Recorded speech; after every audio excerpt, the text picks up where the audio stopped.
Assalamu alaikum everyone. Welcome to yet another exciting webinar session here at the NIC. I am your host Shiraz Arshad, and today the topic of today is how to overcome the growth paradox, barrier to agile business growth. If you want a deeper understanding of this session, I'll give you a few pointers about what we will be covering. The reason most companies fail to grow from small startups to large enterprise is the failure to understand what it takes for a startup to scale up. Scaling up requires several key components, and without them, the company is sure to stagnate. In today's session, we are joined by none other than Shiraz Arshad, who is founder and head coach at GROWIVE. GROWIVE is actually two words which means grow and hive together. If we talk about Shiraz's experience, he's passionate about helping business leaders grow their company and people. His purpose is to help and support committed business leaders to maximize their impact, improve their organizational health and profitability while having more time and lesser anxiety. His experience working with business owners and leaders of larger multinational corporations as well as local businesses put him in a unique position where he can help business leaders get measurable results. Welcome, Shiraz Saab. It's good to have you on board. Thank you for the opportunity. It's a pleasure to be here and share my learnings with my fellow business leaders and founders and startup owners, whoever the participants are. So I guess we can start. Is it right, or should we give a few minutes for people to join? Anyway, we should begin. We should begin the session. No worries. They will keep on joining, and we are already live on Facebook as well. Okay, so guys, I would appreciate if you can maybe on your mobile set or you can just scan the QR code.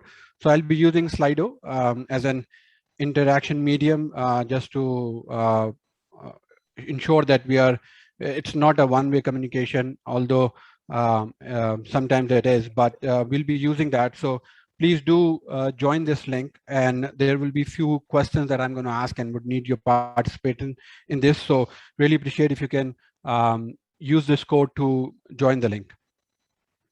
So I'll start with just as a icebreaker question. So maybe if you guys have joined, I'll just initiate this poll. Just a second.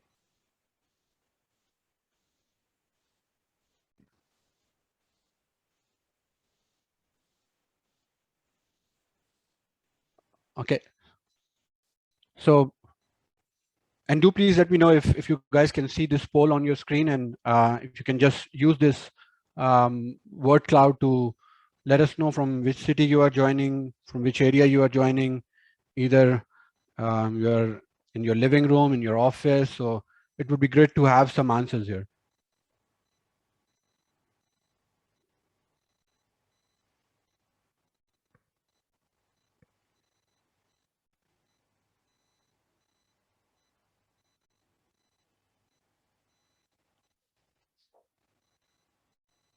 So can you guys see this screen here, or the word cloud? Can you guys join it?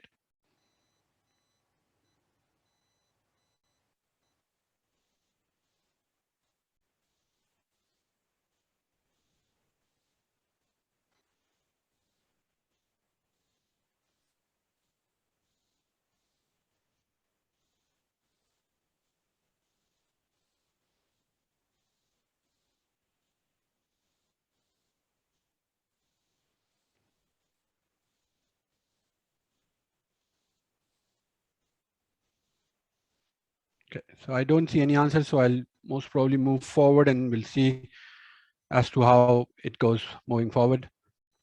There are a few answers in the chat. One is saying that they are from Peshawar. One is saying that they are from Town district, Thatta, Sindh. Somebody wrote from office in Islamabad as well on the questions at Slido. Okay. Cool. So I'll move forward, and maybe you guys can type in as we go, because this is also I'm using a beta version of Slido just to see as to how this goes. Um, the other thing, and I'm glad we are having a meeting, but nowadays Zoom meetings seems like to be more of the modern seances. And this is what I was doing right now. I was just trying to check if there is someone who wants to join, and we can't hear you. And these are the things that we have been living in like for past couple of years.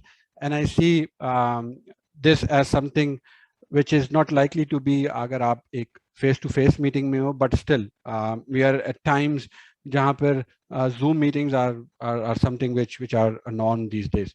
Or just to be starting on some fun side, I was having a discussion with my friend, and this just came up. These days, uh, just to ask people if they don't have any issues, but you'll see that you even can find 8 people who have issues. So we are moving in a different time altogether. So in retrospective, in 2015, not a single person got the answer right to where do you see yourself in 5 years, because this pandemic has changed the overall orientation of how we have seen businesses and life in general. Also, it has made us more cautious, even like in times of desperate need, where we need someone to catch ourselves, but people are way too cautious. I would not say people in Pakistan, but still, these are times which has changed, and the thinking process has changed for many. But with every adversity, I really like this quote. I was in a workshop by Jack Canfield, and he has introduced this term of the new better. So with every adversity, there is a seed of equal or greater benefit. So although the times are tough and we see that and companies are struggling, but it is also the time to make the new better rather than the new normal. I think if we take this approach, this is more better for organization, because what we have done in the past, I think we could improve it just by following the new methodologies that are coming up. A very common term that is used is that either you are a disruptor or you get disrupted. So these are things which are very important for organization to understand. And also with every event, it depends on how you respond to it, and based on your response, the outcome is determined. So the way we respond to this event or any other event, and specifically in business, because it's a huge pressure, and specifically in these times of COVID, we think that we have to think bigger, we have to move faster, and that's an overwhelming effect that every business owner feels. But irrespective of COVID as well, if you look at this graph on the screen or the chart on the screen, you plan from point A to point B, knowing that it's going to be a straight line, but that doesn't happen. The reality is, either if with this pandemic or with any other, I would say, event, there are abnormalities, there are events that happen, and in reality, if you are looking from a business perspective or from any other perspective, there are ups and downs that one has to face. And the law of requisite variety, it's a NLP term that's used here. It says that the person who's more flexible in terms of adapting himself or herself to these changes would definitely come out of these scenarios as a winner, rather than just pretending to be on the right spot. So again, the event basically depend on your response, and the outcome is basically determined by you rather than somebody else. And again, this overwhelming effect, I face this. I've been in the shoes of these adversities and ups and downs of business, and I was also overwhelmed. So as explained, I've worked with many companies. I won't go into these detail, and in many different industries, and these were the challenges that I saw, that growing a company, taking it from point A to B, there was no structured approach available. Or if you're talking about ensuring कि what needs to happen next, or किस तरह से adversity के लिए prepare रहना है. So these things were common even in multinational organizations that I work across. So just to overcome this, 5 years back, I started my research, and lately I found this company, and with the sole core purpose or a massive transformative purpose of transforming organization and individuals for a better future. Um, I believe every organization needs to be a purpose-driven organization, and that's how I'm trying to build this organization. And my goal is to help organization and individuals to overcome this overwhelming effect that we have seen over the past years. Okay, so I'm going to run another poll. Maybe I don't know if people are able to join or not, but I'm going to start another poll. Just give me a second. And please see if you can answer this question for me.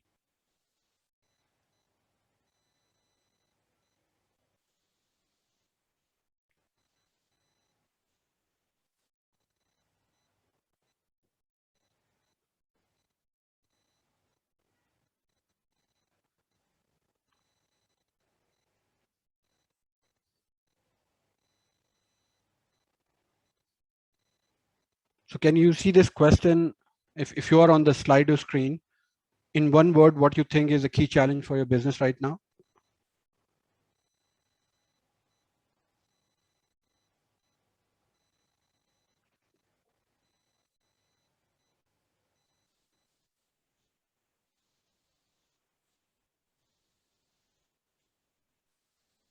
To everyone in the audience, if they are using Slido, kindly refresh the link. We can see there are few answers coming on the poll section right now. Yeah, I've tried to put up on the screen as well. If let's see if this works. No, it's not coming here.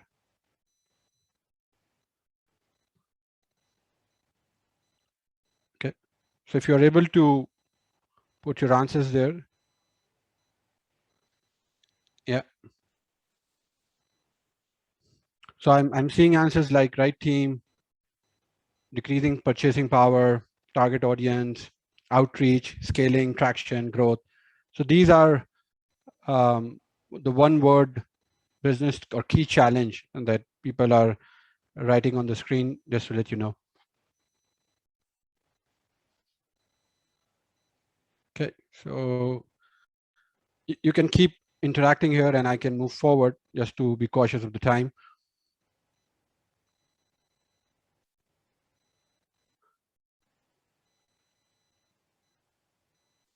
Okay, so coming back to our topic, which is how to overcome this growth paradox, which is the barriers to agile business growth. Um, my three promises for today, and this is where I'm going to focus more on, is I'm going to show you the three growth killers and uh, how to turn those growth killers into growth engines. And while we are doing that, I'll actually show you practical steps also as to how you can implement them right away, because as I showed you my core purpose, I'm very much committed to that. It's not a webinar where I'm just going to talk about it. I'm going to show you steps. And if you'd like to implement, then you can go ahead and implement right away. And you will get definitely good output from that. So let me start with the story here again. So there were two friends. One was Steve and the other one was Larry. And both started a business in the same time. Both were very enthusiastic about their business and they wanted to grow their business. After 1 year, um, this is what happened. Like Steve was still building his product. There was no product revenue. He works alone. On the other hand, Larry was having a growing customer base, growing product revenue, growing team. So both of them started the business at the same time, but the results were, or the outcome was totally different. Again, the event and response added to the outcome of both of these. So maybe in the chat, if you can let me know what you think was the difference between the two, what Larry was doing differently as compared to Steve, which was letting him to have growing customer base, growing product revenue, and growing team. So if you can just type in your comments in the chat box, just let me know what you think is the difference here.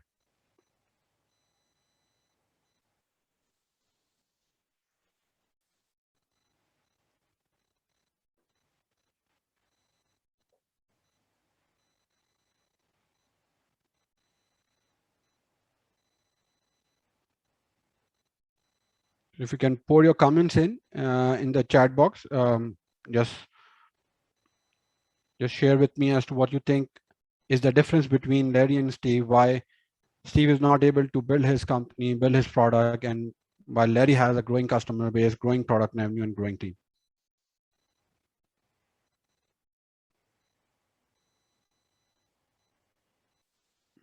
Okay, Larry had a team.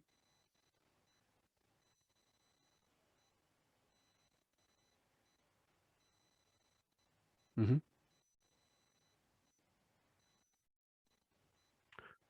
All right, so let me give you the difference between the two. So the main difference between the two was the differing mindset.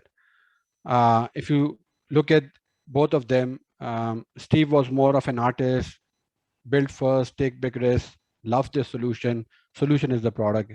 As compared to Larry, he was innovator, customer first, remove biggest risk, love customer problem, business model is the product. So at the end of the day, it all starts with what mindset you are taking in while you are building your company and if you are building your product. You have to be having a fixed versus growth mindset. So you need to have a growth mindset in order to grow. This is a very common example. You see half of the glass full and some people will see half empty, but there is another approach to it. Some people have like 3/4 of the glass filled. And these numbers on your screen, if you can see them, it shows that GWP, by the way, is the gross world product, is the income of all the products sold in the world, combined all across the globe.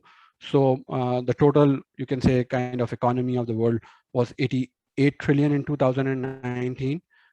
It was 33 trillion in 2000, and it rose up to 66 trillion. It came down from 88 to 66. But if you can see the gap between 2000 and 2020, you will see there's still a margin. So although COVID has an impact and businesses are down, we are facing lockdowns, still you can see that we still have margin. In 2020, it was 66 trillion and 2021 is slightly better. So we're expecting it to grow further. So if you are having a growth mindset, then definitely growth is something which you can go for. And most of the companies now are basically in the post-pandemic plan for economic recovery. You have to put the time, effort, energy right now to ensure that you are preparing yourself for the next 3-4 years as to how you are going to address to these changes. अब ये जो pandemic के बाद सारे scenarios change हुए हैं, how you're going to address it. So this is where companies are focusing on, and opportunities are straight ahead. This is given. You have to look for the opportunities, and having the right mindset will enable you to do it. So how you get this breakthrough? One thing is for sure. If whatever you are doing right now isn't working, then don't do it harder. If you do it harder, then you will get the same results. So the three barriers which normally I've seen companies facing, specifically when they're trying to grow their company. So these are not the only barriers or the barriers, I would say, but these are the most common barriers that I've seen companies facing while growing. And these barriers are leadership development, which is exactly like the people you have in your teams and their capability to effectively lead and manage the team and then grow the company. Second is the agile scale-up methodology, which is the system and structures you have, which will enable you to grow.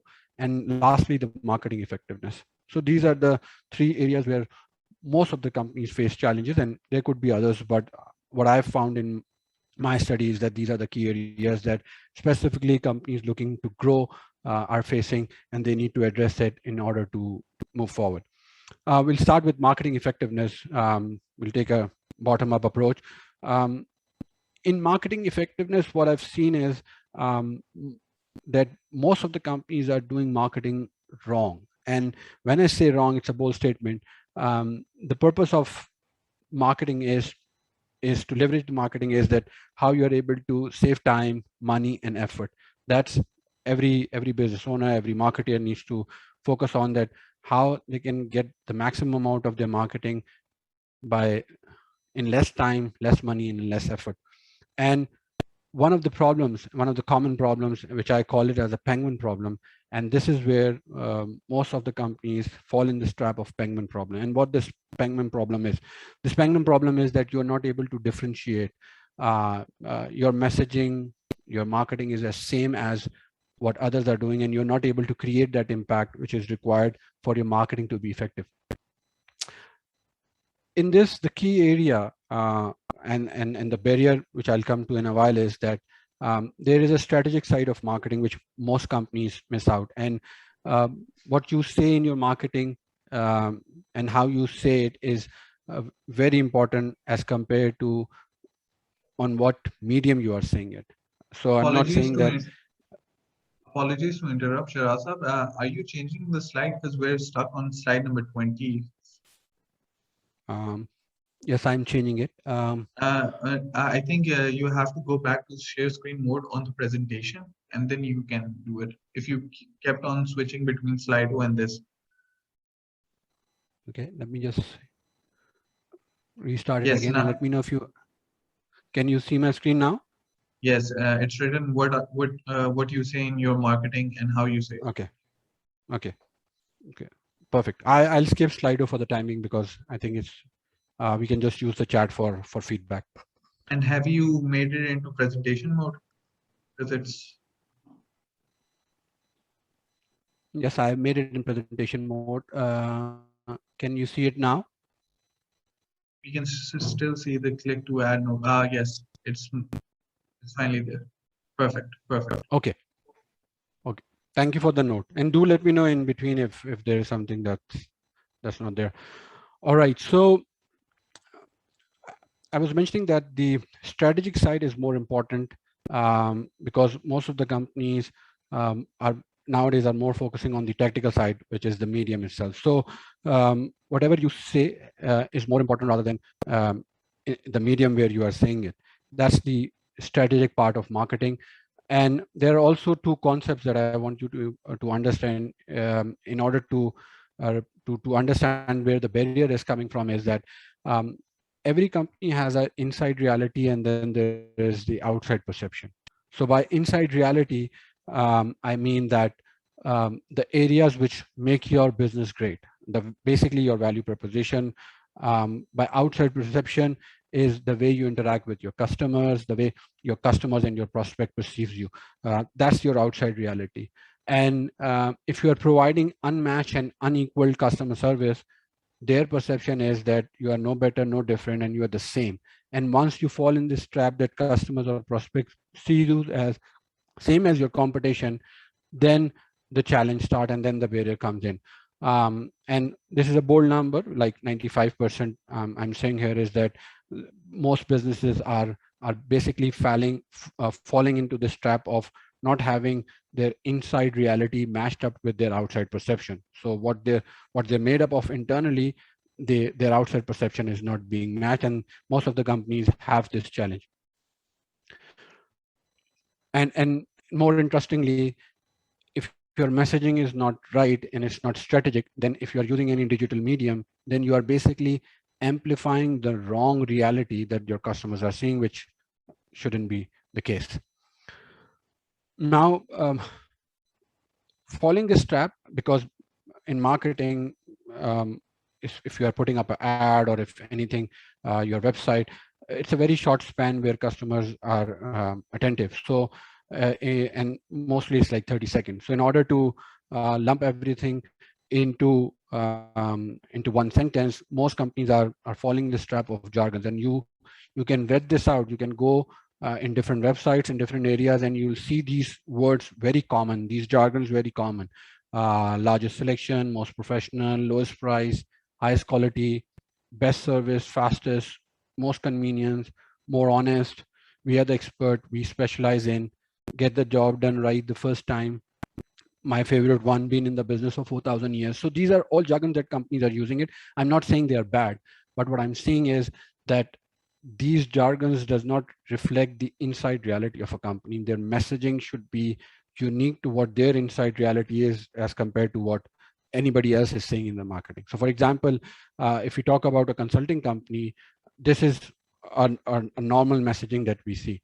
So, but in journal, this is on your screen, but the question that needs to be asked here is that the customer would say, yeah, that's the right thing, but I hope so that they deliver, because would anybody hire the consultant company for anything other than what is being described in the previous slide? So these are the common things which are expected by a consulting company. So just mentioning it again and again in form of jargon doesn't help the cause.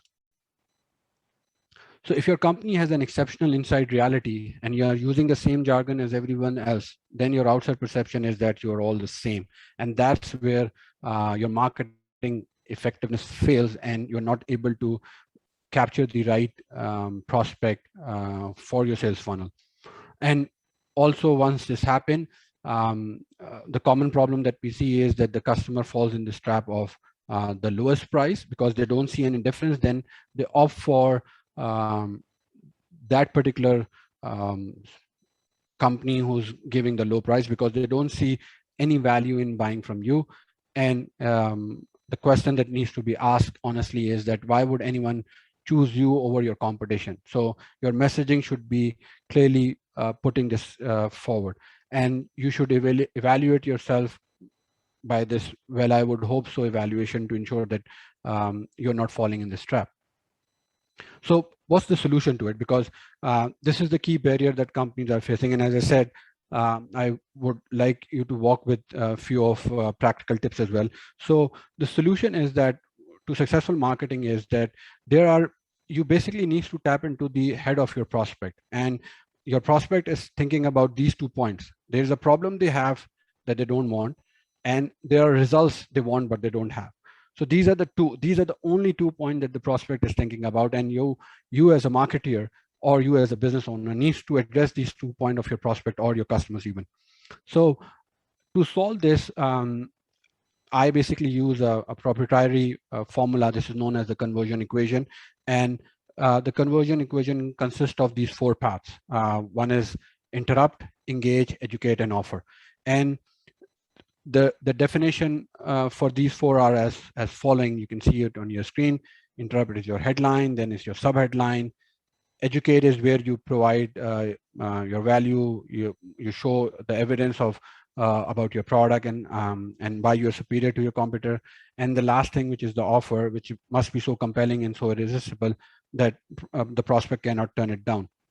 So let me just give you a real-time example to show what I mean from this. So this is a page taken from a doctor coming out of from a US. It's a US example, and this was the page before the conversion equation was applied. So if you can see, this doctor is doing consultation, and he's specializing in these many areas like emotionally disturbed children, behavioral problems, handling peer pressure, bullying, so different areas. So when we applied the conversion equation to solve this problem, this is how it changed to. So this is the new page, and this is the interrupt part, as I explained to you. This is basically ensuring that you are interrupting your customer or your prospect. Then the subheadline is to reinforce what you have said earlier. This area you can see on your left side is the educate part, and most of the marketing companies or most of the companies now focus on education only. They are ignoring the interrupt and engage part. And a very key component here, which I've circled out, is the offer. And this is where most of the companies don't stress too much on, because in previous case, on the page you saw, there were 8 things that the doctor was listing. So what we have done is we have shrinked it to just one thing for the time being, where he specializes in, and just to ensure that he's able to capture the core customer here, you are basically bringing it down to your core customer in terms of the offer you are giving. And the offer is so compelling. If you can look at the offer, which is right in front of your screen, definitely people will opt for it. The other thing it's also doing is that it's basically also capturing those individuals who does not have a problem right now. So one thing which is also missed is that our messaging is generally for people who have a problem right now, but you need to also look at from an end that if somebody is just coming in from a exploration purposes, then you are able to capture that individual as well. So I hope this example gives you a clear idea of how you can use this equation, which is the interrupt, engage, educate, and offer, which makes up the conversion equation. And this is a conversion evaluator. You can use it in order to, whenever you are doing any messaging, you can just compare your message in terms of these points, and you will be able to get a fair idea of to whether your messaging is in the right direction or not. And I can share this with you later. I'll share my email address. You can send me a message and I can share it with everyone who needs it. Okay, to summarize, again, as I said, so the first area, too many business owners are fooled into thinking the path for growth is latest social media tactics, and they are distracted. Instead, what I just explained to you, the focus should be on the strategic side of marketing, and that's where you can overcome this growth barrier and ensure their marketing effectiveness. Very quickly, I'm not going to spend too much time here because I need to move forward on the other points. Um, the the last part here on the marketing effectiveness is Ogilvy's 4 E's of marketing. I don't know if you have heard about it. You can Google it. It's readily available. And what this says is that um, the 4 P's that we have learned over the years are now translating into 4 E's, which is the experience. Um, Basically, your product or service need to provide that end experience to the user that they're looking for. So if you take Apple, for example, they introduce iPod, and just to ensure that the experience is right, in order to support iPod, they introduce iTunes to ensure that it's serving the purpose or giving the right experience. Further on, in order to ensure that the end-to-end experience is up to mark, they open Apple retail stores just to ensure that the experience is right from where it starts to end is the same.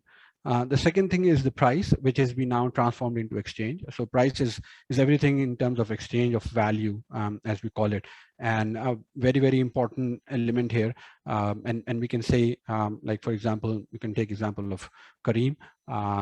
They have a different set of pricing, and it's an exchange based on the need at that point in time. So if it's peak hours, you see that the price going up, and if it's normal hours, then the price goes down. So it's an exchange of different elements. Place, you need to be everywhere. So you need to understand where your core customers are hanging. So if they are on the social media, then you need to be there. If they are more on the travel side, you need to be on the airports. If they are on the malls, you need to be there. So you need to create an environment where your customers sees you, where your customers are, they see you, and then you are on the mind of your customers. And lastly, in evangelism is basically you need to create raving fans, and that's what the goal is here. It's a advanced form of word of mouth marketing, where you are creating evangelists who are basically taking your product, and your customers are basically your marketing agents, and they are promoting your product because of the value that they're getting. And price, as I already mentioned, this one lever has huge impact. I've seen like companies just changing 1%. By changing 1% in the pricing, they are able to address their cash flows by 5-fold. So and you all know that cash flows are very important for companies. So if we get this pricing right, then we are able to grow very effectively. This is one article, you can find it on internet again, the good, better, best approach to pricing, which is also known as tiered pricing approach. And we see this everywhere now. So this is also an area where as a practical step, you need to implement it. And you see like silver package, bronze package, airlines, they have different options, and they have tiered approaches. So I think this is a key area where companies need to address or adapt to ensure that they're growing. So there's a poll here as well, but I'll just move on because I think that's a difficulty here. So I'll move to the second part. So, or let me try, if because it will also give some time for people to think. Let me just pull up another poll, see if you guys can respond to it.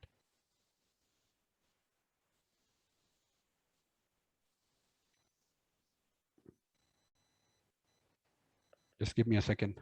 I'm starting the poll.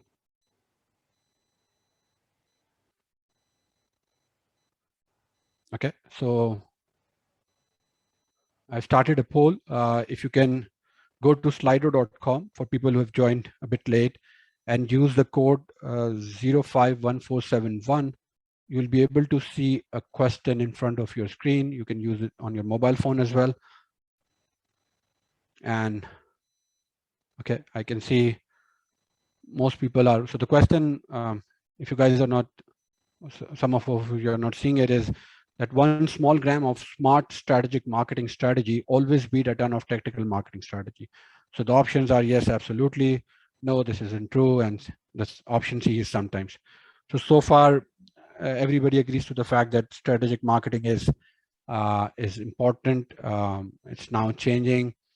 It's very interesting. If I were able to share it with you, it's very interesting that the screen changes. So like 80% of the people feel that strategic marketing weighs more than the tactical marketing, and we all need to understand here that I'm not saying that you need to focus only on the strategic side, or tactical marketing is not important. It's not that. It's something that you have to start from the strategic side, get your messaging right, and then build on that, and then use the tactical medium which is required.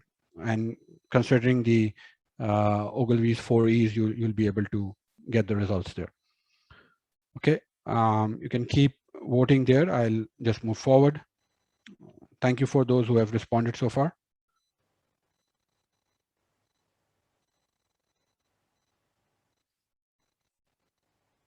Okay, so I'll be moving to the second part here of Agile scale-up methodology, which is the second barrier which companies face. So by this, as I said, this is more related to the structure, the methodology that companies have while they're growing, or while they're if they're a startup, they're taking from point A to point B. Then the barrier is that they while they're growing, it's a complex affair. So you have, let's say, 5 team members at this point in time, but as you're growing, it's going to get to 10 members, 20 members. You need more systems. You need a method for people to communicate. So the whole idea here is how you bridge the gap between where you are, where you want to go.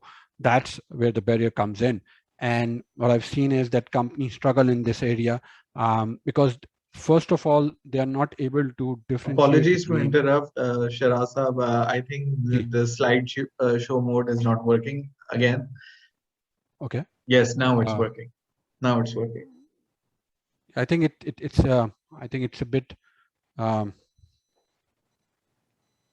delay. That's why it sometimes happens. Yeah. Thank you for letting me know. So you're able to see the slide which says execution versus strategy? Yes, perfect. Okay. Thank you again, Sharia. So so I was saying that where the challenge comes in is that companies struggle to basically differentiate between strategy and execution, and have a plan like this, as you can see in your screen. So it has to start with long-term, 3 to 5 year, quarter, and today. And that's how the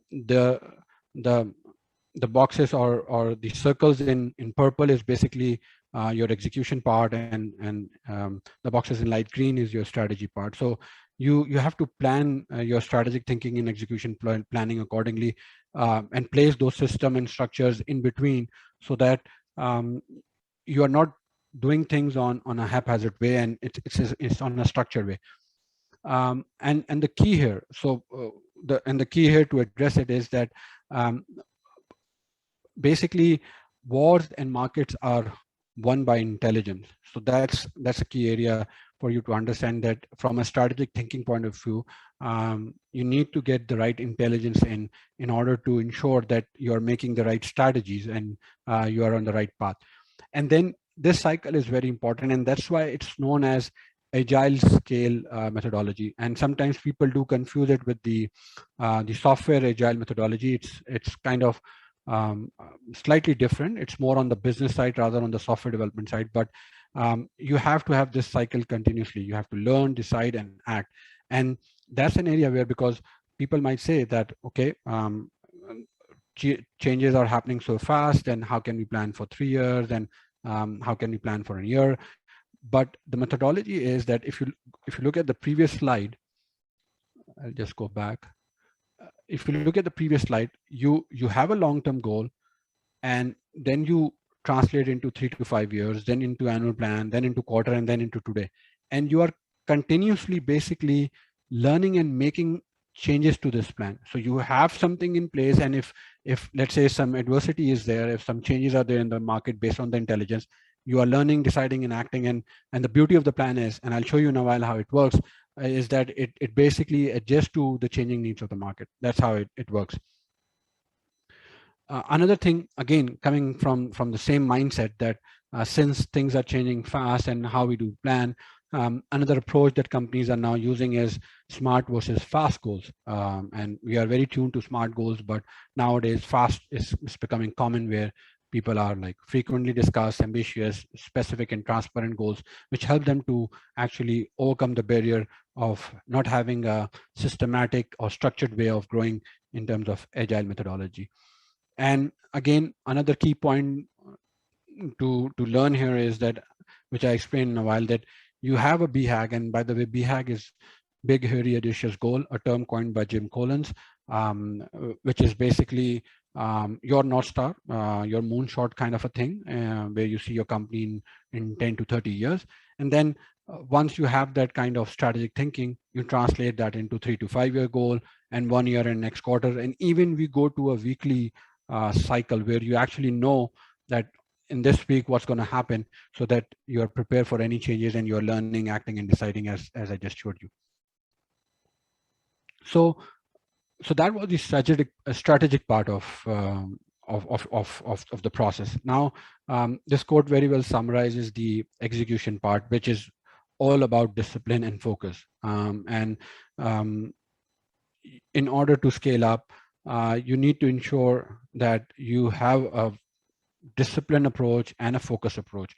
And there are many things that you can do, but for quick gains. And again, as I said, I'm giving you a summary of all the research of the work that has been done and companies have used and made it successful. There are many things can be done, but the key area here are these three.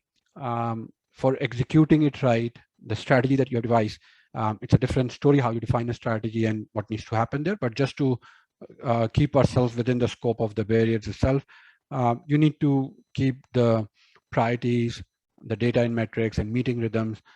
These are the three areas which needs absolute focus to ensure that you have the alignment, you have the clarity and foresight, and you have better, faster decisions.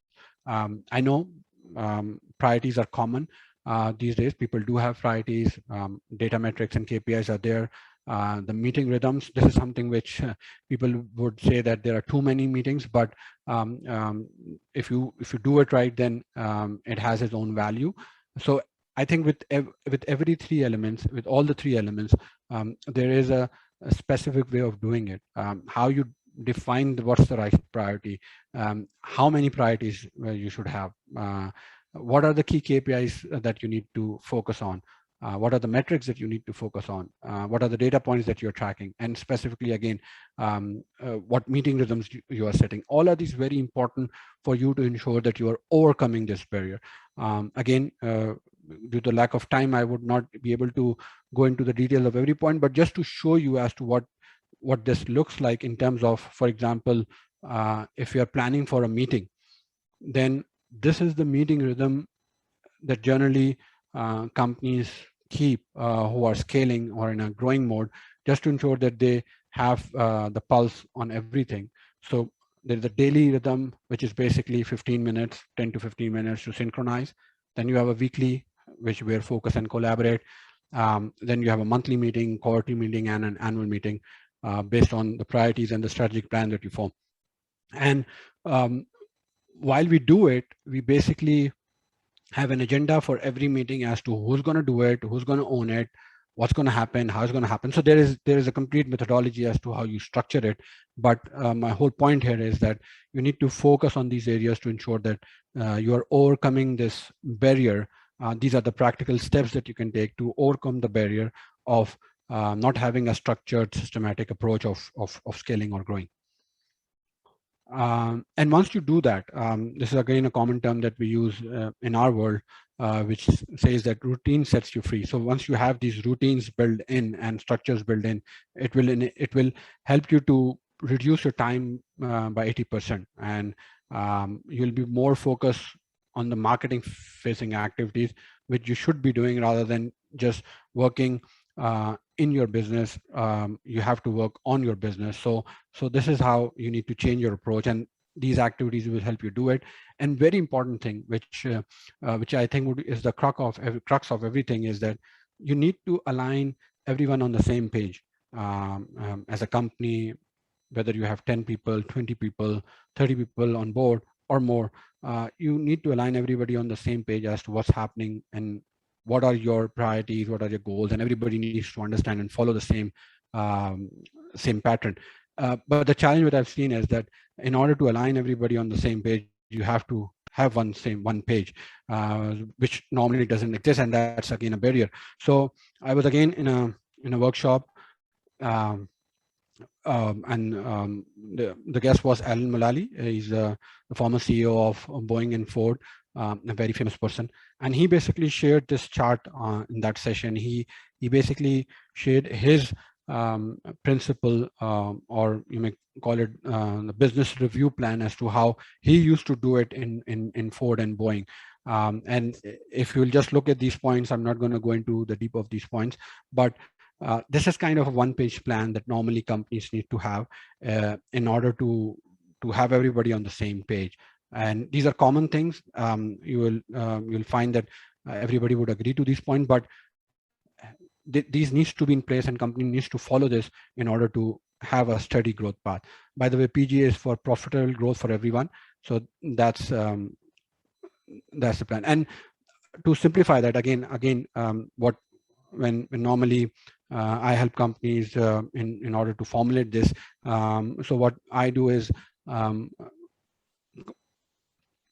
I basically have this kind of a one-page plan also. So this is again intellectual property used by Gravitas. So and what they have done is that, and if you can see, this is again the same structured methodology that I showed you earlier. So building the foundation, having a 3-year plan, having a 1-year plan, and then translating into quarterly, defining the accountability, priorities, and everything into a one-page plan, so that as a business leader, if you are looking at it from that side, you're able to actually gauge where you are at this point in time or at any given point in time. And that basically helps you to navigate or counter this barrier that I was just talking about.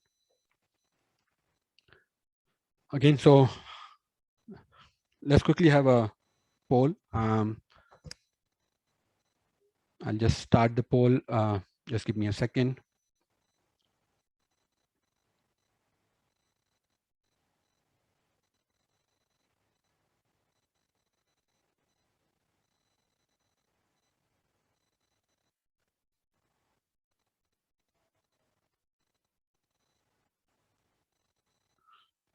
So you may now see it on the Slido screen.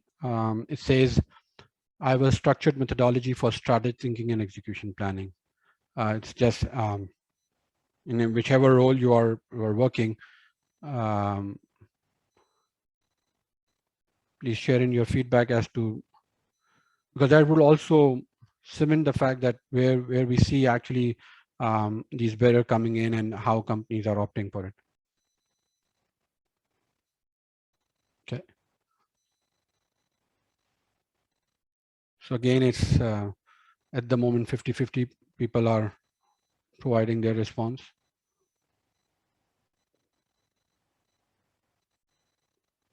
And when I say structured methodology, again, the agile part is that you're able to review it on quarterly basis, on a weekly basis, and make, learn, decide, and act kind of a thing.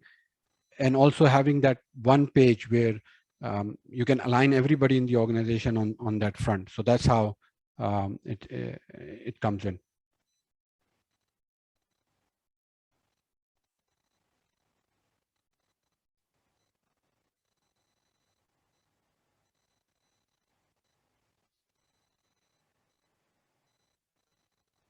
Right.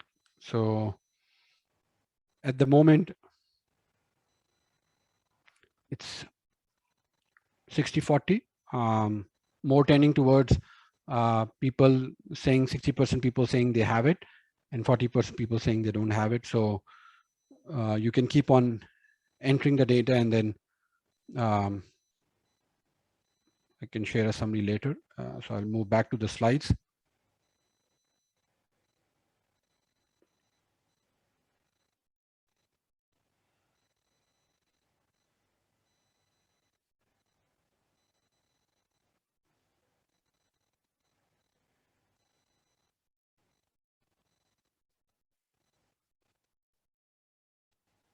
Okay, so please let me know if you can see the slide which says leadership development highlighted. Rule number 3, right? Barriers and leadership development. Yeah, exactly. Yes, perfect. Can we have that in full screen mode? Sorry about that. Yeah, no problem.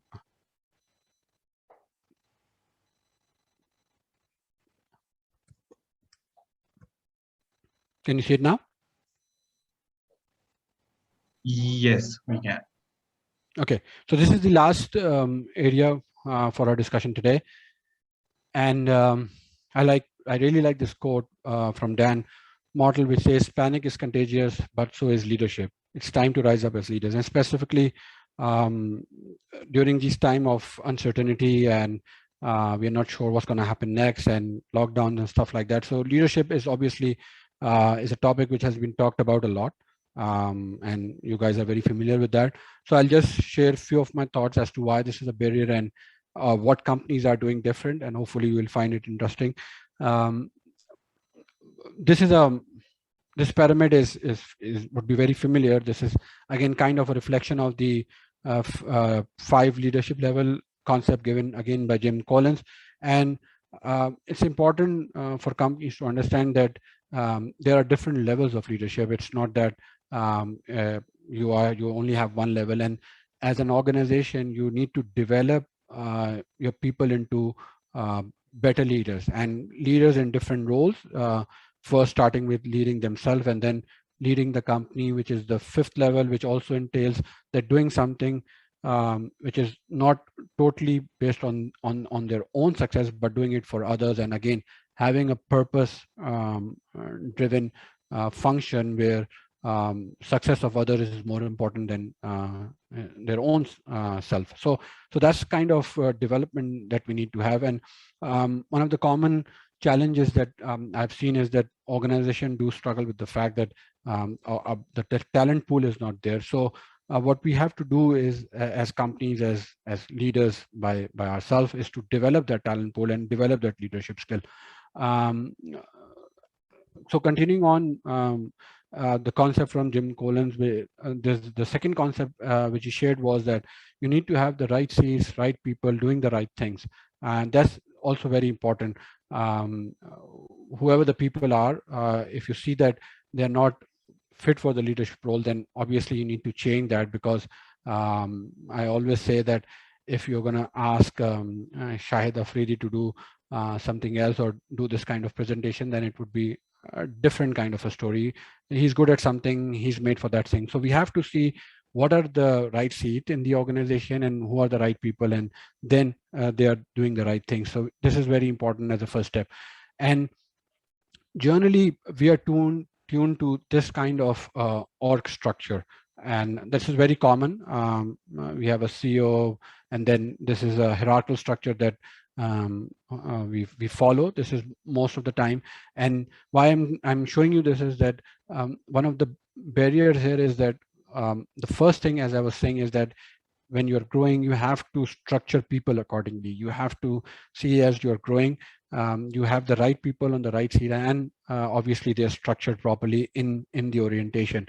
So this is generally the structure, but actually what's happening in the organizations is something like that. And please pardon the French in this chart. It's a chart taking from integration training, so there are some words not suited for our culture, but just to show you the concept again.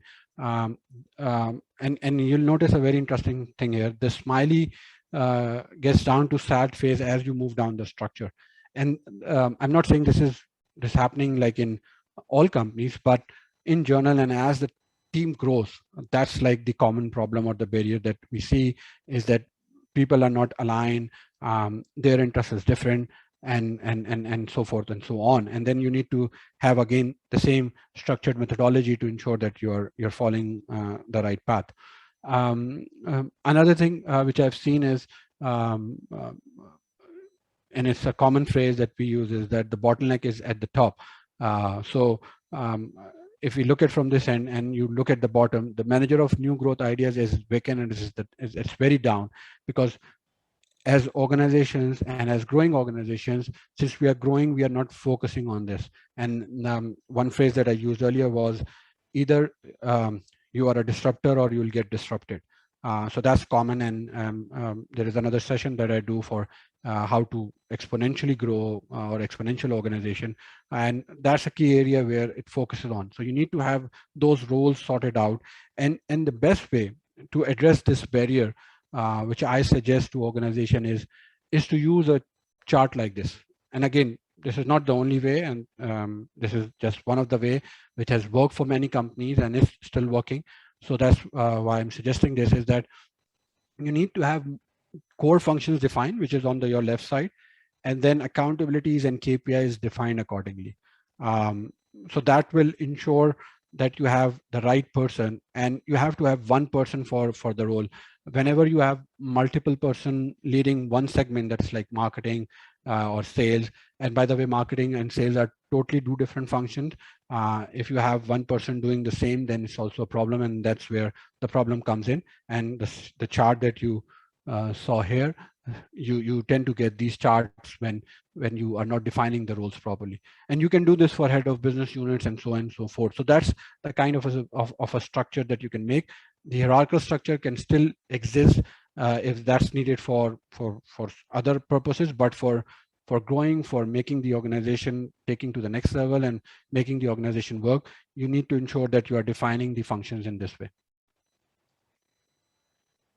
Another key concept, this is a book, Multiplier, by Liz Wiseman, highly recommended. Again, there was a workshop. I just borrowed this one slide from there. And this is also a problem in organization. And the key aspect and the highlight of the book is that you have diminishers and you have multipliers. So what we need to do in company is to form multipliers. And the challenge is that companies even don't know that some leaders are acting as diminishers. And if you look at these points, so points on your left, these are common traits of diminishers, who are basically diminishing the fact that others can also do it. So they see people won't figure it out without me. They are empire builder, tyrants, know-it-all, decision maker, micromanagers. And the multipliers have the mindset, the multiplier leaders have the mindset of people are smart and they'll figure it out. So they are talent magnet, liberators, challengers, debate makers, and investors. So while you are developing your leadership team, you have to keep this chart in mind, which is, to me, is a key practical step that every organization needs to take to ensure that they are identifying diminishers. And sometimes it's called that the diminishers, they don't know by themselves that they are diminishing the fact, because they don't know these traits and they're doing it unintentionally, which is basically hurting the organization at the end of the day. So very interesting and very important concept, I think, a key practical step that you can take from here. Then moving on, I think the last thing here is that as businesses, we need to ensure that we are basically providing the right environment for leaders to grow and developing the leaders. So Bill Gates, when there was a conversation where he mentioned that he always had the tower of guilt, and the tower of guilt was that there was too much to read, too much to learn, and he wasn't finding enough time to do it. So what he did was he kept a think week where he used to isolate himself for everything else, and then go about and read books, learn new things, and then from there he used to take ideas and then implement in his company, and you see where Microsoft is going. Similarly, following Bill Gates, the current CEO of Microsoft, Satya, he basically transformed the company further Microsoft performance was going down, but he changed it to a level where it has gone drastically up and has scaled to tremendous heights. And his quote, where I liked it very much, he said, "Our ability to change our culture is the leading indicator of future success." And having this culture of developing people, coaching people, mentoring them is very, very important for companies to scale. It's a different topic. Specifically in this time, culture has become very, very important, and it's also a debate that how you build a high performance culture, or it is by inheritance, and there are different elements to it. But in my opinion, that you can build a high performance culture. You have to basically first plan it, then you build it, and then you maintain it. And that's how companies are able to grow. So building that learning culture, the point which I was trying to drive home was, is so important in helping organization going to the next level. I'll just move on. So again, Eric Schmidt, he's the former CEO of Google, and somebody asked him that how you keep up with the Google guys, because they are so innovative and coming up with new things. So he said that he basically, whenever he gets time, he switched off his BlackBerry. He used to use that at that time, and read a book or two. So that's where I think these leaders were different, and that's the kind of culture and leadership development that we need to inculcate in our organizations here locally as well. Warren Buffett, everybody knows him. His first priority would be to reservation of much time for a quiet reading and thinking, no matter how old he becomes. So the key point here is that reading, learning, because leaders are learners, has to be there in order to grow. Henry Mcgovern, you may know him. He's known as the king of restaurants, close to 50,000 employees, 2,400 restaurants in 16 countries. And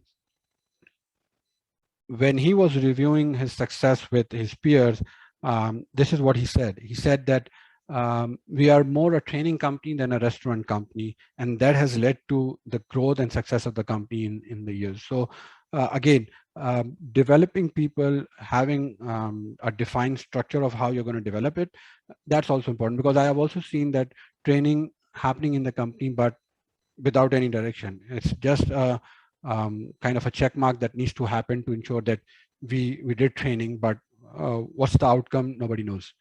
Lastly, Steve Jobs, we all know him. One of the last projects that he worked on, and because your success as a leader is measured when people remember you once you die. So the last project that he was working on, a project in Estelle mode, was the best thing that he said he has done is the formation of Apple University, which has enabled Apple to continue his legacy, because people had these doubts that when Steve Jobs would not be there, how this company is going to survive. But he made sure that there is a mechanism where people can use Apple University to grow. So just to quickly summarize, leadership development, because that's the first and the most important barrier is the between our ears, our head. We need to develop it. Methodology, agile scale methodology, and then the marketing effectiveness are the key areas where you need to focus on. Now, how does one counter this growth paradox systematically? And I think I didn't mention why it's called a growth paradox for someone who doesn't know. It's a paradox because most of the people think that if they'll be growing, things would be easier because more revenues, more profit was be coming in. But actually, it becomes difficult because you are adding more people, more system, more processes. So it's kind of a paradox there. And what we have learned today is as to what are those barriers, and then few practical steps as to how you can do it. But just to ensure, and I summarize it to you so that you know exactly what can be done in order to address it in one go, because I've shown you multiple parts as to what you can do. One of the methodology that I use here is that if you're building a company, is like building a house. You have to build the foundation, and then once the foundation is there, then you are basically building rooms, and then in those rooms, once the house is built, then people will live. You will bring in furniture, you will bring in different things, but you set the structure well at the start of building a house. And that's what I recommend to companies if they're looking to scale and grow, is that what they can do, and this is one system that they can use. Again, I'm more fond of systems and methodologies, because that helps you to actually structure things in a better way. So one of the system that I suggest to people is that they can use the 7 attributes of agile growth as a system, which basically is a proven, practical, and profitable system framework for businesses growth that draws upon authors, thought leaders, and market feedback. And this system is being used by 3,000 companies globally. So it's a proven system. And what this system does, it is basically all the things that we have just talked about. So it basically have encapsulated into 7 attributes, and you take each attribute. So for example, we talked about leadership, we talked about talent, we talked about strategy, execution, customer is your marketing side, profitability, and your systems is basically your infrastructure side. So all these elements are kind of rooms in a house, and which basically supports your core purpose, your massive transformative purpose, and it ensures, it gives you the direction, so that you are addressing each element in a systematic way. And this merged up with, so basically in leadership, you're basically seeing that, do you have the foundation right for a healthy team? Your team is aligned and healthy. Do you have the right talent? In talent, you are, and they're on the same page. Do you have compelling strategy to drive top line growth, which is the revenue growth? In execution, you're asking the question, how good is your team at making it happen?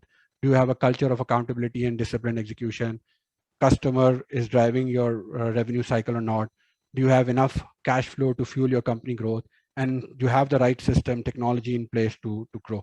So these are the questions that one's asked in these attributes to ensure, and combine them in this one page, so that at the end of the day, you have that structured methodology, and you're overcoming those growth barrier and turning them into growth engine at the end of the day. Okay, so I will just pause for this last Slido quiz, and then we can open it for question and answers, open question and answers as well. Let me just share this poll with you. This is the last thing.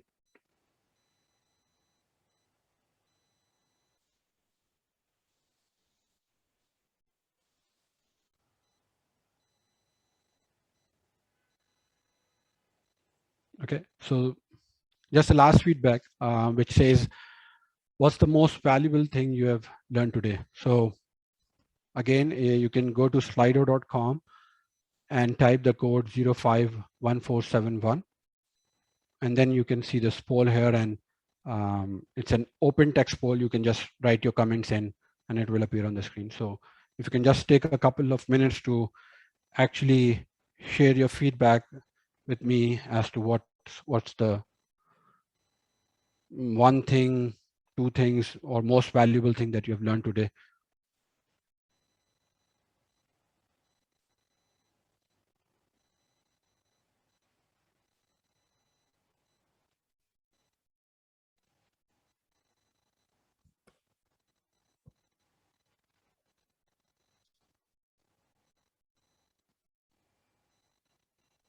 Okay, marketing strategies, Ogilvy's 4 E's.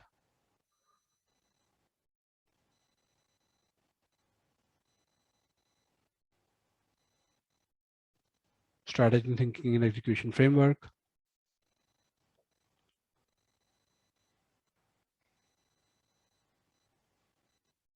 Marketing strategy to drive organizational growth.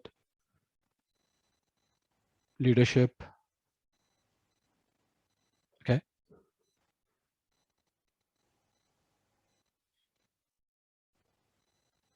Okay. So please keep writing your answers, and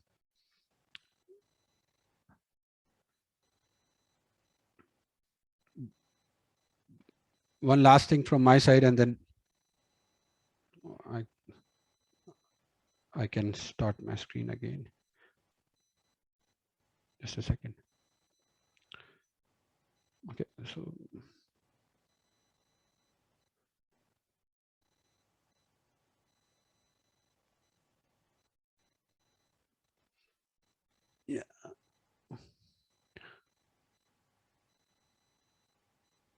Okay, so while you are putting your comments in, um, one important thing also is that whatever you have learned today, I would really appreciate if you applied, because what this cartoon shows is that what happened to dinosaurs, and we don't want to do that. We want to implement the things that we learn. So the key message here is that you can't fix your hair by combing the mirror. You have to act. You have to think through if you have taken any good point here. You need to apply it in your routine, in your business, wherever you feel like. And um, just as a thank you gift, and again, I really like that image of the girls, so please don't get um, so basically you can use the links that are on front of your screen to schedule a call with me for a complimentary strategy session. And as I said, based on my own purpose, I'm also running a book club because leaders are learners, and I'm a firm believer of that. And it's a business book club that it's not started, it's in the works, but you guys are first one to hear that. So do check these links out. And if you need that marketing evaluator one pager, just send me a note on shiraz@growive.com, and I'll be glad to send this over to you. Thank you very much. And I think if there are any open questions, then I'll be happy to answer them. Thank you so much, Shiraz. It was a wonderful session. Honestly speaking, great insight. Hopefully, I think there are a few questions. If there are any questions from our participants, kindly write them in the Q&A section. But there are a few that are found on Facebook. I'll just ask away. So one of the participants wrote, how to make sure that sorry, there's a grammatical error, that you take out most time out that you are investing in your company with your employees.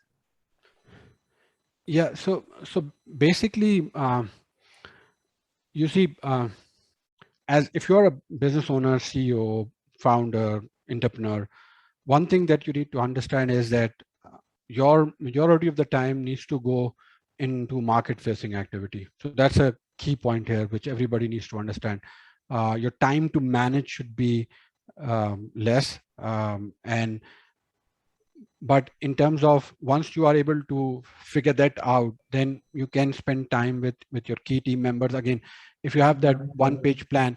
And the other thing that you can do is the meetings schedule, the meeting rhythm that I described in my slides. So that are key areas to interact with people, to learn from them, to have their opinion in. So these are the few strategies that you can use, but I would strongly suggest that your major time should go into market facing activities, and then whatever time you have left, you can spend it with team for better communication. And once you have this one page ready, it actually I use the term organizational intelligence. So you have EQ, IQ, now NQ as well, and network quotient. But organizational intelligence is basically spreading your message in a way that it reaches to every individual and everybody is connected to it. In a concept that I describe in the exponential organization, that's another topic. The organization who are growing exponentially, they are using one technique which is known as the social media engagement.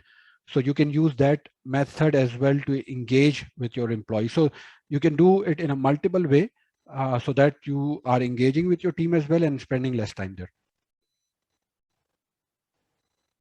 So that means that an employee should be leveraged to do what they want so they can grow exponentially, not as just as a person, but in the company as well. So thank you so much, Shiraz. There is another question by Saira, and she says that does human capacity come at a cost of burning out on the way to scaling up? Yeah. So this is very interesting, and in my opinion, there is no such thing as burnout. Burnout only happens when you are not driving yourself towards a purpose. So if you're doing something that you're passionate about and there's a purpose behind it, then you don't fall into this trap of burning out. Burning out basically comes out of the fact when you are stressed out, when you have taken too much on yourself, and you are doing things in a way which are not driven by a purpose. Because if you are driven by a purpose, then there is no burnout. So um, in terms of scaling up, it's the same.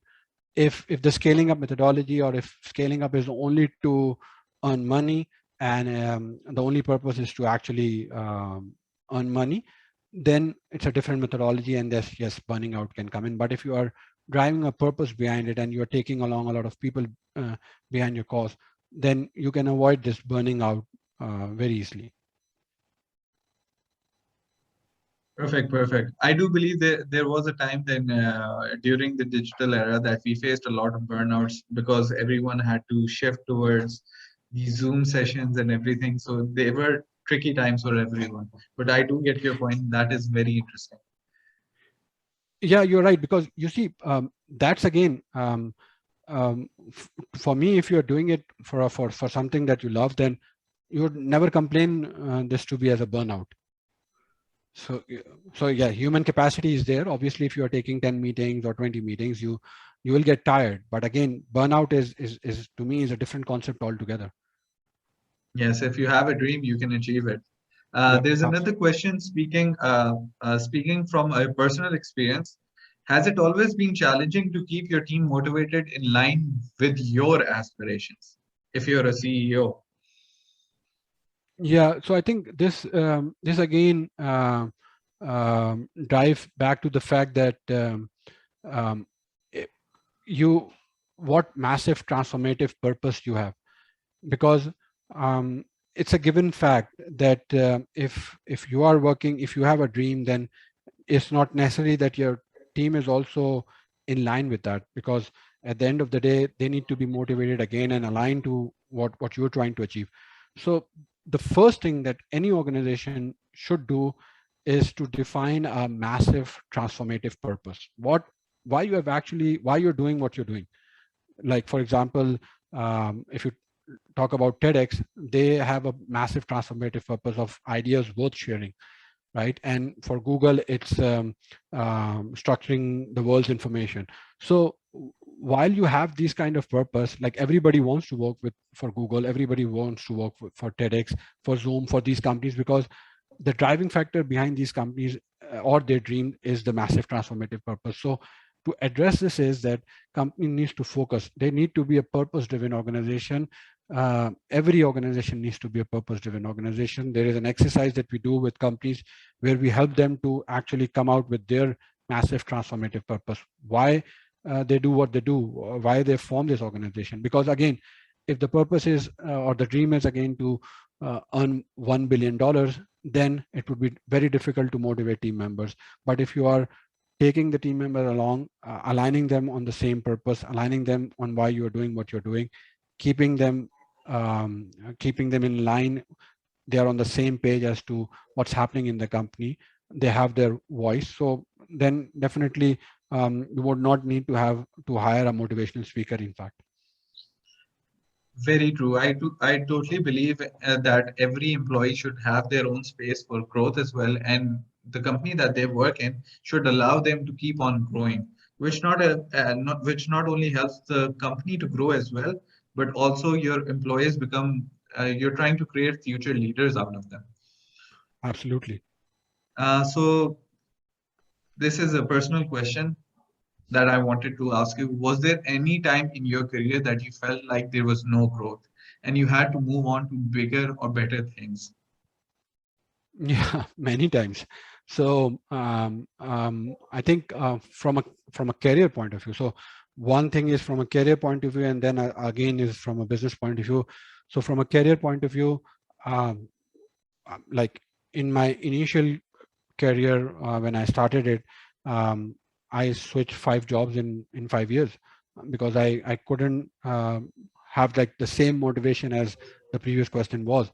And then I stuck with one organization because they had a very appealing purpose. They wanted to be the Google of data, and they wanted to bring Pakistan on the map of companies like unicorn companies. So that really had an impact on me, and I stayed like good 14 years with that company.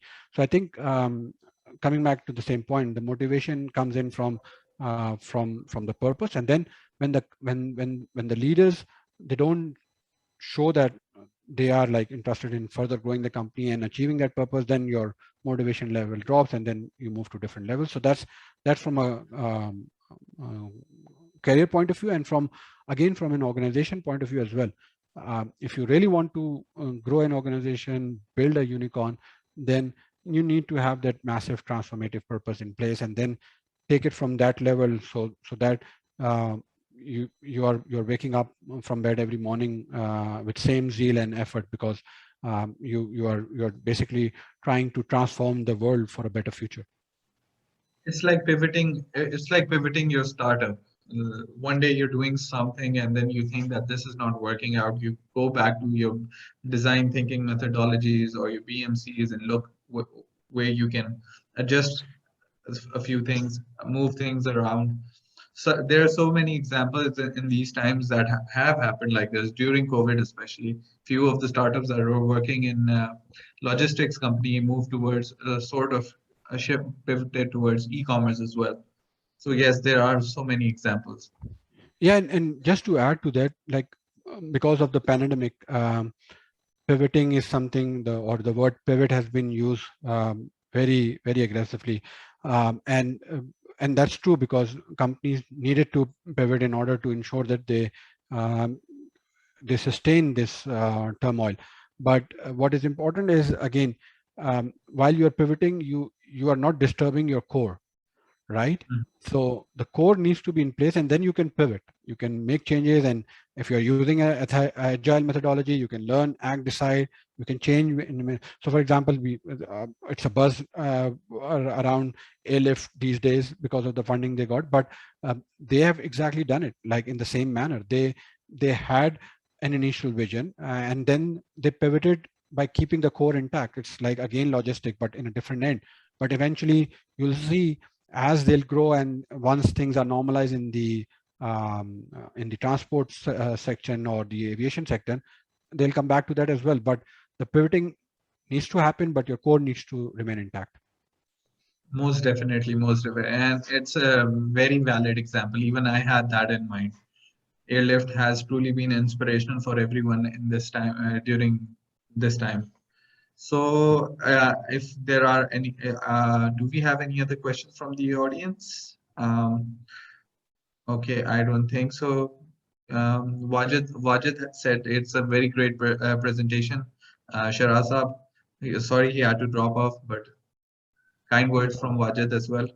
So I think we should end this session by now. Yep. Thank you so much, Shiraz Saab. It was a wonderful session. Hopefully, we will be definitely in touch. This was actually very helpful for all, especially younger entrepreneurs who are in the initial stage of becoming future leaders of Pakistan and trying to grow a global scale network as well. So, thank you so much, Shiraz Saab. It was a pleasure having you over. We will definitely connect soon and keep this thing going. Thank you Have very a much. great day. Thank you all for listening, and thank you for your time. Take care. Allah Hafiz. Take care, everyone. Thank you for being an amazing audience. Allah Hafiz. Thank you. Thank you, Ji. Thank you very much. Allah Hafiz.